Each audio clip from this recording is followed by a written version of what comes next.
Bonjour à tous. Aujourd'hui, dans ce nouvel épisode, je vais me lancer dans un exercice que je n'ai pas l'habitude de faire, qui est une analyse de trailer. Alors j'ai eu beaucoup de difficultés à mettre en place et à savoir comment vous présenter ça. Et puis finalement j'ai décidé d'en dégager quelques axes généraux. Donc je vais évidemment accompagner le tout avec des images. Alors on va commencer tout de suite avec le premier axe qui va concerner tout ce qui concerne Dumbledore. Du coup, alors outre le vif d'or qui volette et qui est d'ailleurs la première des deux références au Quidditch dans ce trailer, puisqu'on peut y voir également un jeune homme sur un balai en train de voler autour des tours de Poudlard un peu plus loin dans la vidéo. Cette bande-annonce commence sur un Dumbledore âgé qui regarde vers la droite et qui semble répondre à un Dumbledore plus jeune regardant vers la gauche. Ce qui semble plutôt logique vu que le titre c'est Les secrets de Dumbledore, donc on peut imaginer qu'il va y jouer un rôle assez important. Pour en revenir au Quidditch, j'ai pas bien compris ce que ça venait faire là. Est-ce qu'on va y voir un nouveau match de Quidditch ? Je ne sais pas, mais je pense que s'il y a deux références dans une bande-annonce de 3 minutes, c'est qu'il y a quand même un rapport, mais alors lequel, je ne sais pas. Donc ensuite, on peut également voir les deux frères Dragono, donc Thésée et Norbert, à Préolard, je crois que c'est Préolard, je crois pas que ce soit Godric's Hollow, je crois que c'est Préolard, qui sont à la recherche d'Albus Dumbledore et qui tombent sur son frère à Belfort, dans une espèce de taverne. Et il risque évidemment pas de trouver Albus puisqu'il est à New York.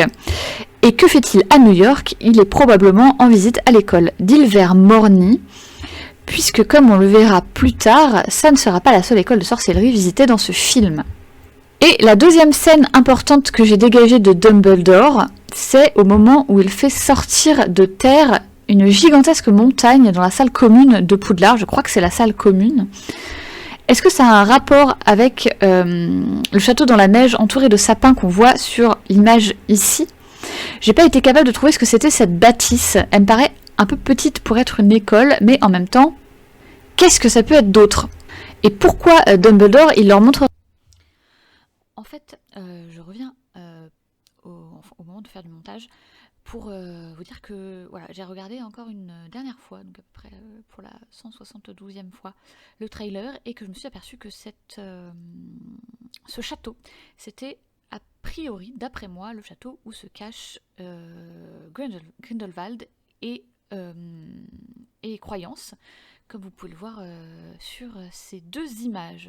N'hésitez pas à me dire ce que vous en pensez dans les commentaires, je pense que c'est ce château-là. On voit évidemment d'autres fois Dumbledore dans ce trailer, dont 2 fois en train de se battre contre Croyance, mais je reviendrai un petit peu plus tard sur Croyance, je reviendrai un petit peu plus tard dans la vidéo.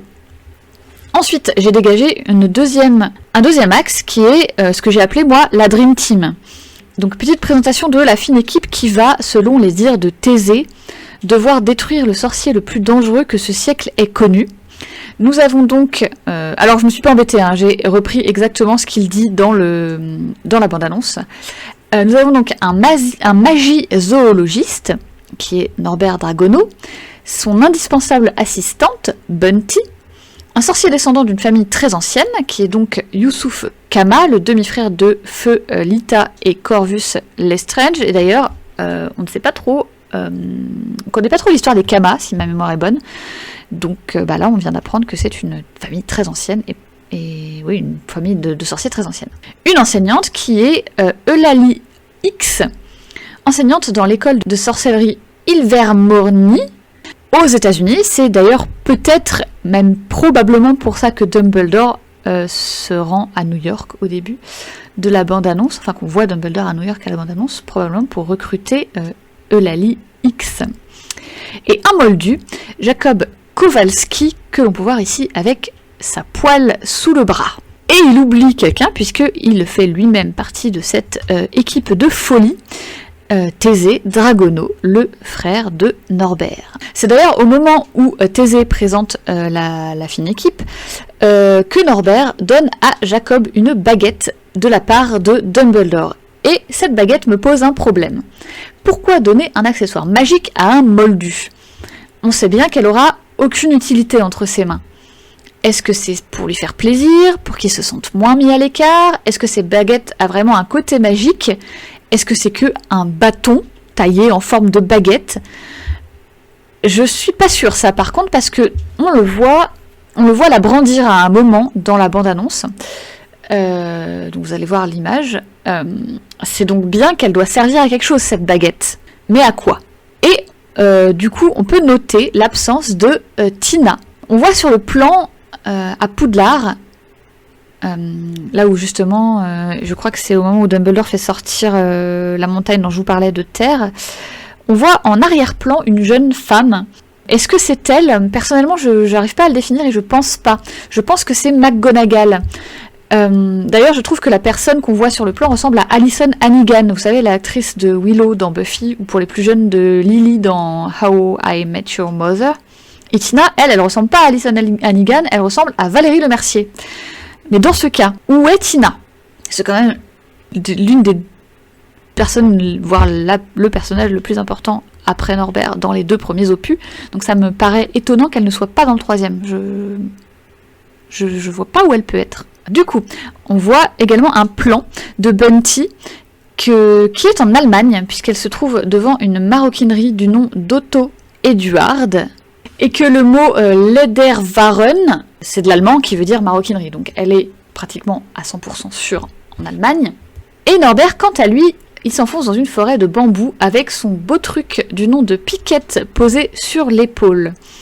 On ne sait pas ce qu'il trouve dans cette forêt, mais il a l'air plutôt content de sa trouvaille, et vu le bruit que ça fait, ça a l'air d'être une grosse bête.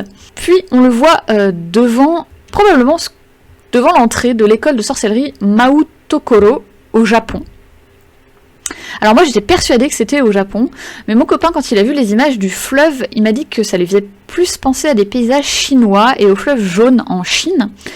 Du coup je sais pas, parce qu'il s'y connaît mieux que moi en géographie et en flore asiatique, et comme on sait qu'il y a 11 grandes écoles de magie mais qu'on n'en connaît que 8, peut-être qu'on a devant nous l'école chinoise de magie. Mais cependant, avec les images de la bataille entre des sorciers non identifiés qui se battent contre Eulalie X et Thésée Dragono, je maintiens que pour moi les protagonistes se trouvent au Japon. Petite parenthèse d'ailleurs, je me suis également demandé s'il n'y avait pas à y avoir une petite romance entre ces deux-là. Cela dit, ils peuvent très bien aussi aller en Chine et au Japon, si vraiment il s'y trouve 2 écoles de sorciers. Parce que apparemment, ils vont parcourir le monde afin de rallier tous les peuples à leur cause, non pas à leur nation. Donc, parce qu'ils vont avoir besoin de plus de sorciers possibles, je suppose, pour lutter contre Grindelwald. Et il y en a probablement quelques-uns qui vont se rallier à la cause de Grindelwald d'ailleurs. J'ai mis dans cet axe le grand rassemblement de sorciers qu'on voit assez longuement. Pour un trailer de 3 minutes, c'est assez long. Avec à gauche des drapeaux rouges en japonais, probablement, que j'ai pas réussi à traduire, et à droite des drapeaux jaunes en portugais avec le portrait d'une femme et l'inscription Jefe Suprema Confederação Internacional dos Bruxos. Je m'excuse pour mon accent. Il s'agit donc de la Confédération internationale des sorciers, cette même organisation qui s'est réunie en 1926 en réaction aux attaques de Grindelwald. Ce sont eux qui sont les responsables du maintien du secret magique, pour que les Moldus ne soient pas au courant de leur existence, en gros. Et c'est justement le gros cheval de bataille de Grindelwald qui lui voudrait exposer les sorciers aux yeux du monde entier, puisqu'il part du principe que les sorciers sont plus puissants que les Moldus, et que du coup il comprend pas pourquoi ils devraient se cacher, au contraire, pour lui ils devraient dominer le monde. Avec cette image, on peut penser qu'il va y avoir une position à prendre ou un vote à faire entre les 2 représentants, qui ont l'air plutôt belliqueux. On voit que les 2 camps s'affrontent, ils se montrent du doigt, ils pointent leurs baguettes les uns vers les autres. Ça risque de pas se faire dans le calme. On a un petit peu plus loin dans le trailer le nom de la candidate brésilienne, qui est brésilienne, qui n'est pas portugaise, mais bon, c'est la même langue. Elle s'appelle Vincentia Santos. Et on a la confirmation qu'il va bien y avoir un vote à faire grâce aux pancartes que tiennent les gens dans la rue, que vous allez voir ici. Mais un vote pour quoi? D'ailleurs, on voit ensuite des feux d'artifice jaunes tirés, donc peut-être que ça veut dire que c'est la candidate brésilienne qui va gagner, ou c'est juste un de ses supporters un peu trop enthousiastes qui a tiré un feu d'artifice, je ne sais pas. Il y a une autre scène qui m'a interpellée, c'est la scène où toute l'équipe se trouve, enfin non pas toute l'équipe d'ailleurs, si toute l'équipe, se trouve dans la salle sur demande, donc qui ne s'appelle pas la salle sur demande à ce moment-là, qui s'appelle la salle qu'on demande ou quelque chose comme ça, je ne sais plus. Avec un porte au loin qui est, ma foi, fort clinquant. Et autour, on retrouve les valises avec lesquelles on voit au moins Norbert et Bunty dans la bande-annonce. Cela dit, Norbert, il a de base une valise de ce type, du coup, je sais pas si c'est celle de Dumbledore ou pas. Et le trailer se termine sur Jacob, assis à la table, à l'une des tables dans la grande salle commune de Poudlard, en train de manger avec les élèves. Et on peut légitimement se poser la question, qu'est-ce qu'il fout là? Pourquoi est-ce qu'il mange avec les élèves? Ils sont où ses potes?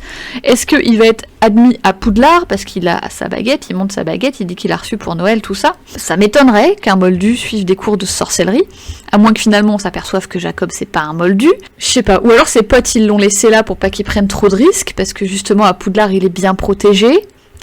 Je sais pas du tout. Et le troisième et dernier axe que j'ai développé, c'est donc l'axe croyance, Grindelwald et Queenie. Donc, avant de débuter, on peut noter que Johnny Depp n'est plus l'interprète de Grindelwald, il s'agit de Mads Mikkelsen.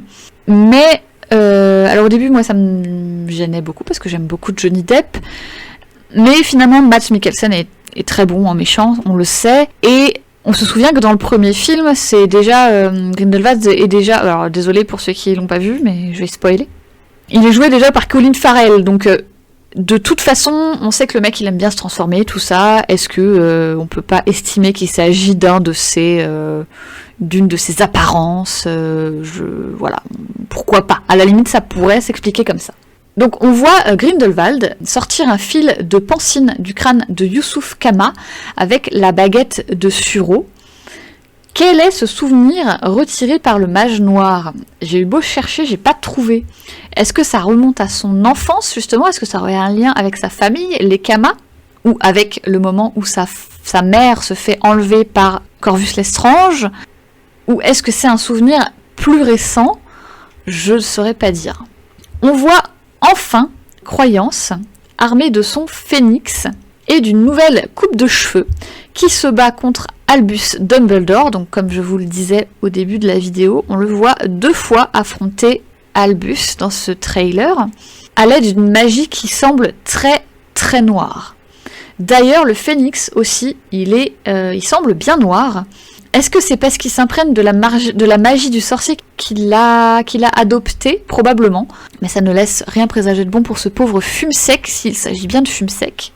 Je pense que oui. Et pour terminer, on a une scène très émouvante, ou pas, entre Jacob et Queenie, qui semble se retrouver dans la boulangerie de Jacob. Mais le montage fait que la phrase correspondante à ce moment de retrouvailles, c'est « Les apparences sont trompeuses ».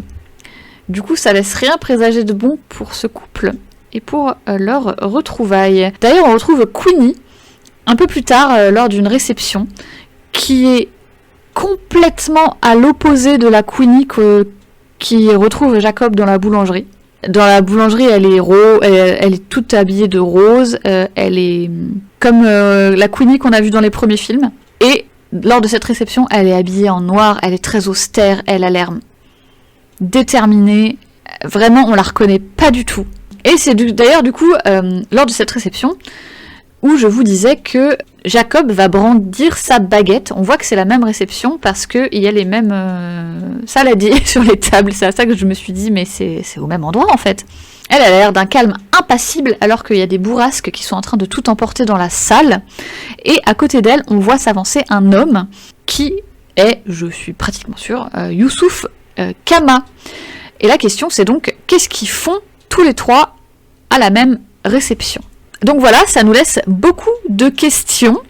Et à la toute fin du trailer, on voit comme si un sort sortait d'une baguette, un phénix qui sort de l'eau, enfin un phénix en eau. Et je pense que cette scène va être importante également pour la suite, enfin en tout cas pour le film, et ça, je pense que ça nous en dit probablement quelque chose qui va se passer dans le film. Je ne sais pas quoi, mais à mon avis cette scène de toute fin est importante.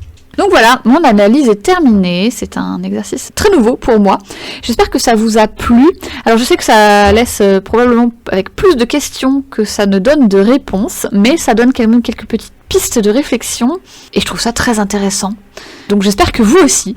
Si ça vous a plu, n'hésitez pas à me mettre un petit pouce bleu, me laisser un commentaire, vous abonner à la chaîne, tout ça, vous connaissez. Je vous souhaite une très très bonne journée, et je vous dis à bientôt pour une nouvelle